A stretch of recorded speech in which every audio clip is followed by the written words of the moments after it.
Bonjour. Tout le monde connaît cette histoire du type que sa femme conduit dans le salon toutes lumières éteintes avant de lui dire d'une voix câline « Ne bouge pas, je reviens tout de suite, j'ai une surprise pour toi ». Profitant d'être seul, le gars qui à midi a bouffé un cassoulet entonne une version personnelle de la 5e symphonie de Beethoven, puis anticipant la surprise de son épouse, se déshabille complètement quand soudain la dite épouse revient avec un gâteau orné de bougies étincelantes, tandis que la lumière s'allume et qu'une centaine d'invités entonnent « Happy birthday to you ». Le grand débat des Européennes, à ne pas confondre avec celui à 12 millions d'euros qui n'en finit plus de finir et dont on attend avec impatience les conclusions, c'est exactement le contraire. Les participants auraient pu péter et se balader en slip que personne ne se serait aperçu, ou presque, si l'on considère le ridicule petit 1,5 million de téléspectateurs qui a gaspillé 3 heures de sa vie irrémédiablement perdue à suivre cette pantalonnade. En outre, si l'on peut extrapoler un véritable carton dans les EHPAD du fait que 75% de ces braves téléspectateurs étaient âgés de plus de 50 ans et 61% de plus de 60, pas sûr que tout le monde ait retenu à la fin qui était qui. L'Égypte a eu ses 10 plaies, nous on a eu nos 12 apôtres de l'escroquerie de la solution par les urnes, un par étoile de ce drapeau qui n'est pas sans évoquer un sphincter anal distendu sur fond bleu. Apôtres qui, soucieux d'attraper un pompon d'un peu plus de 10 000 € net par mois hors jetons de présence et avantages divers, nous ont expliqué, la main sur le cœur et en 11 minutes chrono, dans cette cacophonie prévisible de bonnes intentions et de postures morales qu'on appelle aujourd'hui débat démocratique, ce qu'ils voulaient pour l'Europe, sous-entendant malhonnêtement que s'ils obtenaient quelques députés au sein d'un Parlement qui n'a aucun pouvoir, contrairement à la Commission, elle non élue, ils allaient pouvoir influer sur le cours des événements, en plus de celui de leur compte bancaire. Indépendamment des sympathies que l'on peut avoir pour l'un ou l'autre des participants, l'épisode de l'objet symbolique que chacun devait apporter comme cadeau bonus au paquet de lessive auquel il était réduit et essayait de vendre avait un côté pitoyable, mais avait le mérite de donner le ton de la farce à laquelle on était en train d'assister avec Asselineau, exhibant une paire de menottes dont on ignore l'usage habituel qu'il en fait, dangereusement suivi par Philippot avec une baguette à la main et Bardella avec sa passoire, tandis qu'à gauche, un Hamon qui coule à pic, affrontait prudemment avec son gilet de sauvetage, l'UDI et le PS exhibant assez de cailloux pour l'envoyer par le fond, alors que le PC, de loin le plus hypocrite, se pointait avec le bracelet de naissance d'une petite fille, appelée non pas Farida, ce qui aurait été intéressant, mais Olympe, ce qui a dû être un chouïa plus compliqué à trouver, le reste étant du même acabit clownesque, la République en marche ayant remplacé exceptionnellement la poudre de perlimpinpin par du piment d'Espelette. Ça se suivit 3 heures de tirage de couverture du niveau d'un conglomérat de prétendantes au titre de Miss Univers susurrant, zygomatiques verrouillées à mode sourire fellatoire, qu'elles étaient pour la paix dans le monde sans que personne, peu désireux de cracher dans la bonne sous-soupe, ne dise que le seul véritable enjeu de ces européennes, c'est que Macron se prenne, au figuré, la déculottée la plus large possible afin de le fragiliser au maximum. C'est pour cela que, même si pour toute personne épargnée par l'Alzheimer collectif politico-médiatique, toute l'opération n'est qu'un gigantesque foutage de gueule, dès lors que même une abstention de 99% ne le ferait pas tousser, ce me semble être un très mauvais calcul que de s'abstenir quand on est contre cet imposteur gérontologique qui a eu ses diplômes à l'usure et sur qui, faute pour l'instant de plan B opérationnel, repose tout l'édifice mafieux qui nous assassine. Quand on pense que même Bouteflika non seulement se retire sans violence sur la foule, mais en plus fend d'une lettre d'excuse, oser prétendre qu'on n'est pas en dictature va commencer à devenir compliqué avec ce morpion sans honneur qui ne gouverne même pas pour son compte et qui s'accroche à notre fondement, suçant tout ce qu'il peut à tous les sens du terme.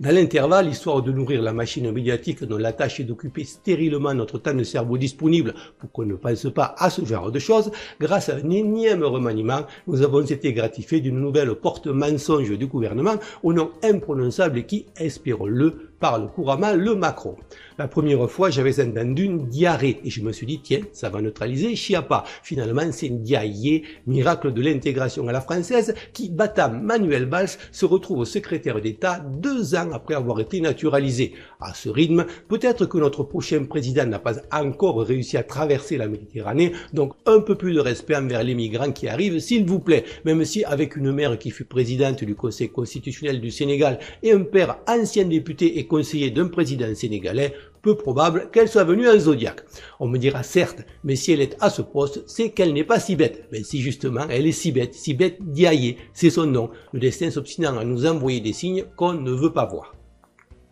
Comme à chaque nomination, l'excavatrice politique s'est mise en branle pour chercher la petite phrase condamnable, histoire de nourrir la machine à buzz qui empêche de réfléchir. Et là c'est vrai, il n'y a pas eu à creuser beaucoup. Déjà avoir dit à propos de Simone Veil, la meuf est dead au lieu de la vioque est crevée, qui aurait quand même été plus français, a choqué certains puristes. Annoncer qu'elle assumait parfaitement de mentir pour protéger son président, sous réserve étant donné qu'elle en a deux, que ce soit bien de celui de la France dont elle parle, est en revanche tout à fait compréhensible. Car sauf à chercher à ce qu'on le retrouve empalé au bout d'une pique d'un bon mètre trop longue pour lui être agréable, il est factuellement impossible de protéger Macron en disant la vérité, d'où la pitoyable tentative à l'époque de celle qui, si elle était Pinocchio, aurait pour fait égoïne de diffuser des fake news pour tenter de dédouaner l'inénarrable Benalla.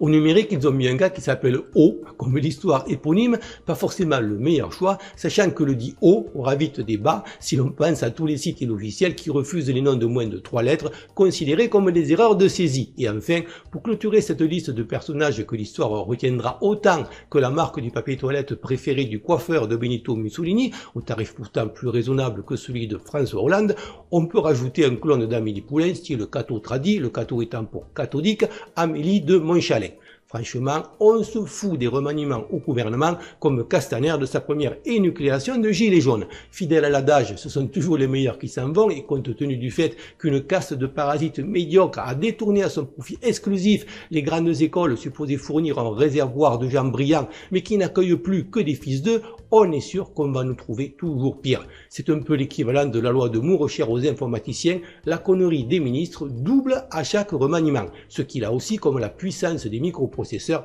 relève de la performance technique. Les deux courbes s'étant depuis longtemps croisées, peut-être serait-il temps de faire des économies en utilisant à la place une appli ministre sur le smartphone du président avec les 3 fonctions principales. C'est pas vrai, c'est pas moi, c'est pas ma faute. Un président qui, pour changer, cette fois, est allé insulter les Corses, courageusement accompagné de seulement 8 compagnies de CRS et de 3 escadrons de gendarmes mobiles, soit plus de 1000 personnes, en intimant aux 10 Corses de s'excuser pour Erignac en attendant, s'il tombe dans cette logique castratrice sans fin de l'excuse déjà imposée sur le continent pour la Shoah et autres colonisations esclavagistes, d'enchaîner avec un mea culpa sur Napoléon et l'odeur du fût morbo et autres fromages aux fumées dangereusement proches de l'arme bactériologique. La soi-disant légitimité de Macron et de tous les imposteurs qui l'entourent repose essentiellement sur le postulat qu'il serait meilleur que nous, postulat qui s'effondre s'ils reconnaissent leurs erreurs grossières comme par exemple le 80 km/h qui a vraiment été ce qui a mis le feu aux poudres et une véritable déclaration de guerre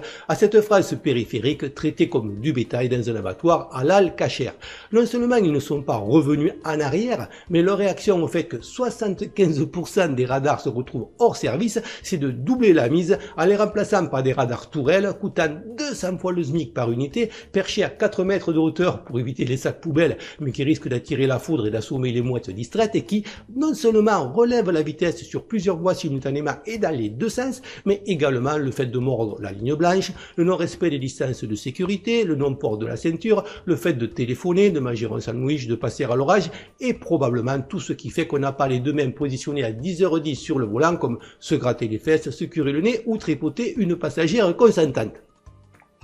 Quand le différentiel se joue au mieux à quelques centaines de décès, compte tenu des nombreux facteurs entrant en jeu, l'effet bénéfique spécifique de la mesure est statistiquement impossible à démontrer et si sauver des vies est certes le prétexte, ce n'est logiquement pas le but. On peut complotistement s'interroger sur ce déploiement de moyens surréalistes et cette obsession paranoïaque quand à côté on laisse crever sans rien faire un nombre sensiblement supérieur de SDF dans la rue dans un pays qui en outre compte 100 000 suicides par an, dont de nombreux agriculteurs, policiers et chômeurs, où la malbouffe fait des ravages, Chiappa en tête, et j'en passe et des meilleurs. Au-delà de la manne financière et des arrangements entre copains, le but reste de maintenir les gens dans un état de stress et de fatigue permanent qui va les abrutir et les garder apathiques, faisant que quand ils rentrent, ils ont juste la force de s'affaler devant Hanouna en bouffant une pizza surgelée Leader Price. Avec la destruction des radars et d'une partie du stress qu'ils provoquent, les gilets jaunes ont utilisé le surcroît d'énergie récupérée pour démarrer un cercle vertueux qui les éloigne du téléviseur et les rapproche les uns des autres. Même si je ne pense pas que le pouvoir sera vaincu par des bisous et des petites fleurs, et qu'il me semble évident que les manifestations sont indispensables, tout comme d'autres actions individuelles à fort potentiel médiatique, ce sont les ronds-points que le dit pouvoir démantèle avec la rage du chien de BHL, voire de BHL lui-même, tombant par hasard sous le fémur d'Adolf Hitler, qui lui font le plus peur.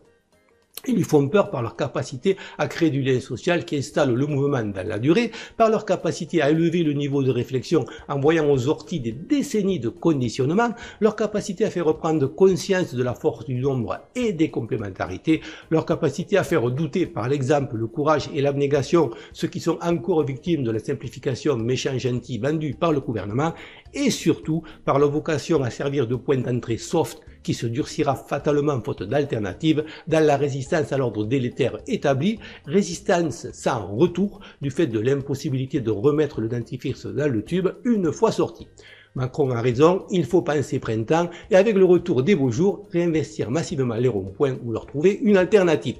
Comme d'habitude, je n'ai pas la prétention de détenir la vérité, juste, tant qu'on me laisse faire, de susciter la réflexion par un discours honnête, logique et argumenté, sans autocensure. Je ne filtre aucun commentaire et cette chaîne, par principe, n'est pas monétisée et ne fait pas appel aux dons. Si vous voulez me soutenir, faites-le en likant, commentant et pour les plus courageux, en partageant mes vidéos, afin de toucher un plus large public en espérant que ça puisse contribuer à faire avancer les choses. Merci encore à tous pour votre fidélité et vos encouragements et à bientôt, j'espère.